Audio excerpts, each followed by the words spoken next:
Prepare-se para embarcar numa jornada eletrizante pela floresta amazônica, onde um monstro lendário se esconde nas sombras densas e nos recantos mais misteriosos.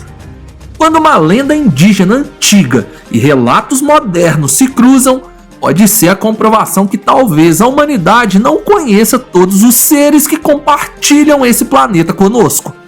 Seria o Mapinguari um animal desconhecido, lenda ou um sobrevivente que achamos que estaria extinto? Hoje no Ordinário Selvagem vamos desvendar os segredos do Mapinguari, uma criatura misteriosa que viveria em nossa floresta amazônica. Então clica logo no botão do like, se ainda não é inscrito, tá esperando o que para se inscrever? É de graça e ainda ajuda muito o nosso trabalho. Caso queira ter acesso a conteúdos exclusivos, clique no botão de Seja Membro e veja as vantagens que preparamos para você. E sem mais enrolação, clique no like e vamos nessa. 1954, região amazônica de Rondônia, Brasil. Cassius Smith, um rico construtor brasileiro, filho de imigrantes e residente de São Paulo, já tinha um verdadeiro império quando soube de uma madeira especial, mais resistente e ao mesmo tempo mais leve. Um verdadeiro pote de ouro caso estivesse nas mãos certas. Por isso Cassius viajou alguns milhares de quilômetros para ver por ele mesmo a qualidade dessa riqueza em plena floresta amazônica na região da atual Rondônia.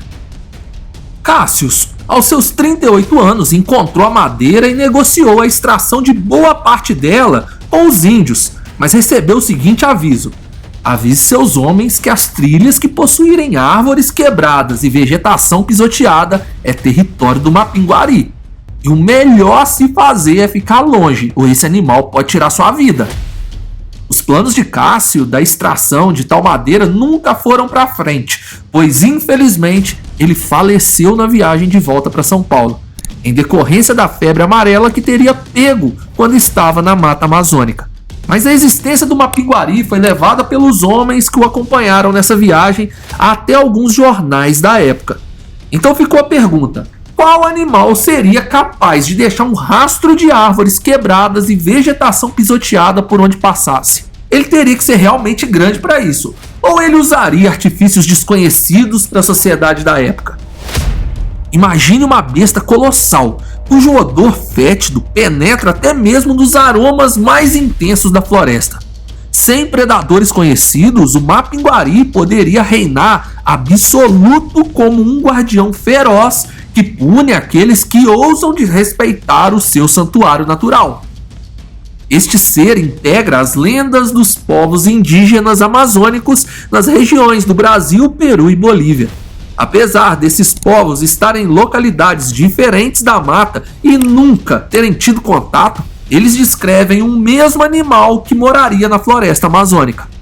Ao que tudo indica, essa criatura seria um vigilante vingativo contra aqueles que tentam caçá-lo ou invadir o seu habitat. O Mapinguari seria uma criatura de proporções titânicas. Quando erguido sobre suas patas traseiras, ele alcançaria uma altura que varia entre 2 a 3 metros. E falando em patas, imagine garras curvadas como as de um tatu gigante, prontas para rasgar e dilacerar. É assim a descrição das patas desse animal. E por isso seu nome, que em Tupi-Guarani quer dizer pés virados para trás ou pés tortos, curvados. Não é apenas o tamanho que intimida. As descrições variam. Alguns dizem que ele tem 2 olhos. Outros juram de pés juntos que possui apenas um, bem no meio da testa. E há ainda relatos de uma boca sinistra no centro do seu estômago. Apesar dos índios afirmarem que o Mapinguari não seria um predador, pois ele seria visto colhendo frutas e galhos de árvores para se alimentar, esse ser não hesitaria em atacar qualquer um que invadisse o seu território, desde outros animais até mesmo seres humanos. Os poucos que conseguiram escapar com vida afirmavam que o Mapinguari seria extremamente territorial.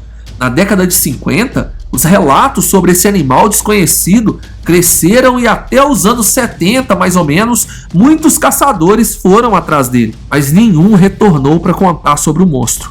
Na mesma época, um repórter europeu chamado Jonas Netson estava em viagem para conseguir histórias sensacionalistas para publicar em um grande compêndio de livros, onde ele retratava evidências de animais desconhecidos.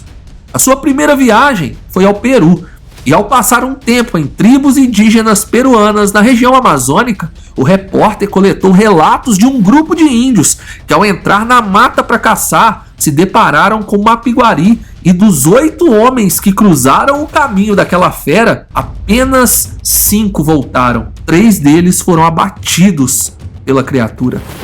Os outros 5 subiram em árvores o mais alto que puderam, observaram a cena da destruição e ficaram lá até o animal desistir e ir embora. Eles ainda relataram que os seus companheiros foram golpeados e arranhados de forma brutal até perderem a vida. E depois de abatidos, eles foram desmembrados. O animal não os devorou, mas provou toda a sua ira ao acabar com eles. Aquele relato foi tão traumatizante para Jonas que ele retornou ao seu país de origem, deu poucas entrevistas sobre o caso e desistiu de escrever seu livro. Para tornar as coisas ainda mais intrigantes, as tribos indígenas que dizem ter tido contato com esse animal raivoso alegam que a pele do Mapiguari seria dura e resistente, pois as flechas e lanças não pareciam perfurá-la ou até mesmo feri-lo de alguma forma. Então, o Mapiguari seria real, mítico ou algo entre os dois? Alguns alegam que a criatura seria totalmente sobrenatural por conseguir desorientar caçadores que iriam atrás dele para caçá-lo.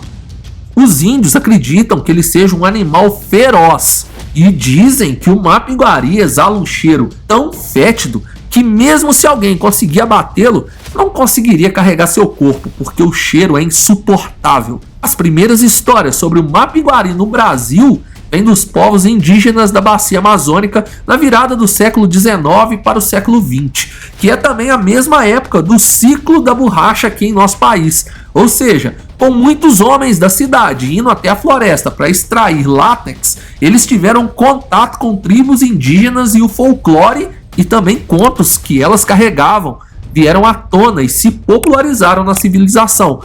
Mas como já dissemos antes, somente na década de 50 que essas histórias começaram a ter uma maior evidência. No século XIX, surgiram relatos escritos afirmando que membros da família de preguiças terrestres Milodontidae, dados como extintos, ainda estavam vivos em plena floresta amazônica.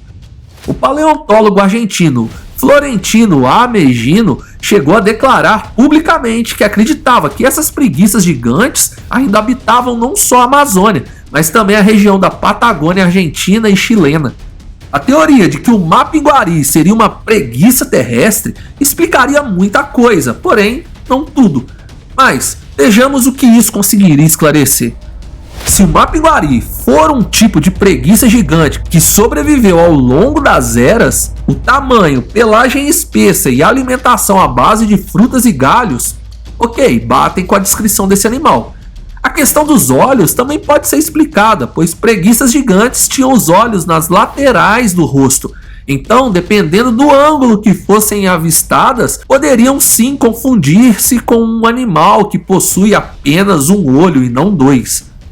A tal boca ou abertura na região do estômago pode sim ser associada a uma marca abdominal, da mesma forma que o macaco coração de sangue possui em seu peito, fazendo com que pessoas assustadas enxergassem uma boca ou cavidade assustadora, onde estaria apenas uma marca correspondente à espécie.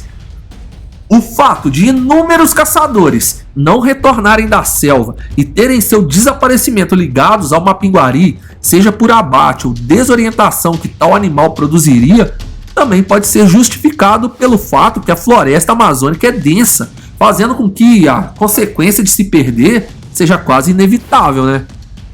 A floresta é repleta de uma fauna que pode tirar sua vida, desde insetos e anfíbios peçonhentos, mosquitos transmissores de doenças, cobras e até mesmo as temidas onças.